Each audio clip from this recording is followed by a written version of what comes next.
Hi everybody, it's Jared O'D here at Dynamis, and today I wanted to just address one question that we get often, which is how many people should a school train in positive handling skills? So I always approach this from the same point of view, and that is to start with, we ask how often are incidents happening in the school and who's usually going to deal with those incidents?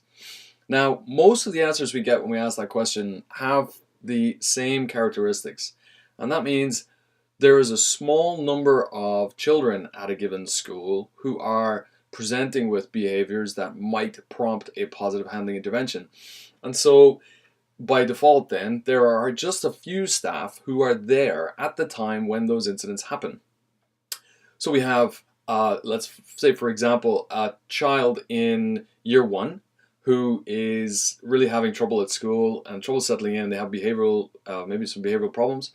And so we have the teacher who teaches that pupil in that class. We have a teaching assistant or two teaching assistants in that class. And then when things get out of hand and things become really difficult, perhaps a deputy head or a head teacher is called to that incident, and that is generally how that picture evolves. So you have a very small number of people, maybe 5 or 6 people, who are frequently being called to these incidents with that particular child, and the rest of the school staff, don't get involved or don't normally get involved with those incidents.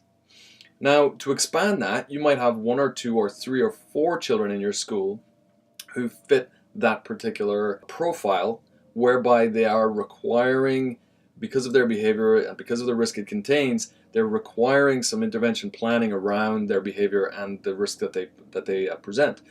So you have these situations where a small number of staff are gaining experience with that child and in how to talk that child down and de-escalate the situation, or how to intervene in such a way that is effective with that child.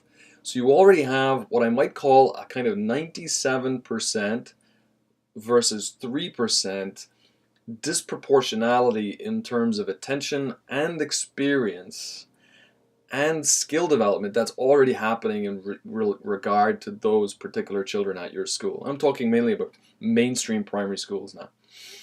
And it would seem to me then that to take the 40 or 60 or 80 or 120 staff who work at that school and to train all those staff to the equivalent standard, the same standard, and thereby somehow create an expectation that any member of staff at the school could be expected to intervene with pupil number 1 in year 1, pupil number 2 in year 4, pupil number 3 in year 6, and to spread the amount of experience that's being gained, the amount of knowledge about the child's triggers, cues, and preferred methods of de-escalation, and spreading the physical skill development that happens through experience of being involved in positive handling interventions.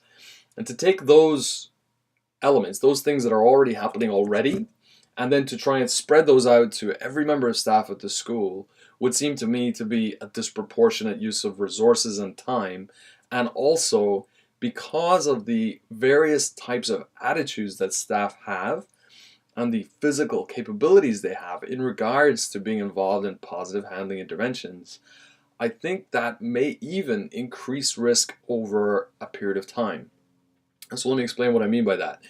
If you train a member of staff without considering their experience level and who they're working with and their likelihood of being involved in an incident, and you train them to a certain level and then create an expectation of them, even though they are not currently or frequently being put in those situations, because maybe they teach a class full of children who don't exhibit these behaviors, then it may be that you're creating a risk that in a very infrequent scenario where they haven't been able to develop a skill base or an understanding of an individual child, they have to try to intervene with a child based on perhaps as little as 3 or 4 hours or 5 or 6 hours of training.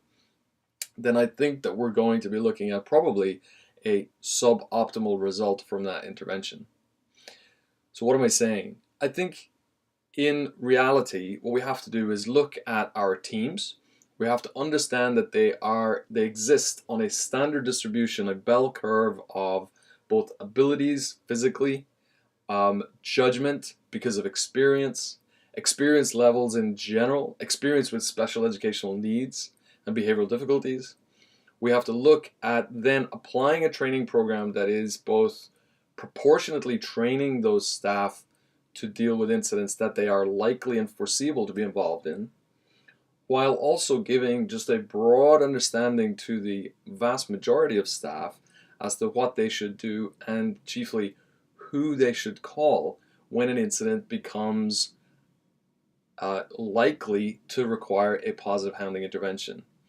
So normally in order to give advice on this topic, what we normally recommend is that a behavior management team be created at a school.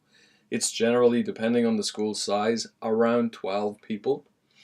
And that behavior management team would be responsible for the vast majority of positive handling interventions that would happen at a school. That team then, that small group of people, because they'll be called to proportionately more interventions, they'll develop better experience at de-escalation and verbalization skills. They'll develop better experience at working as a team during any physical intervention that might happen. And they'll develop more and better experience at making a situation safe because of the frequency of incidents that they'll be involved in.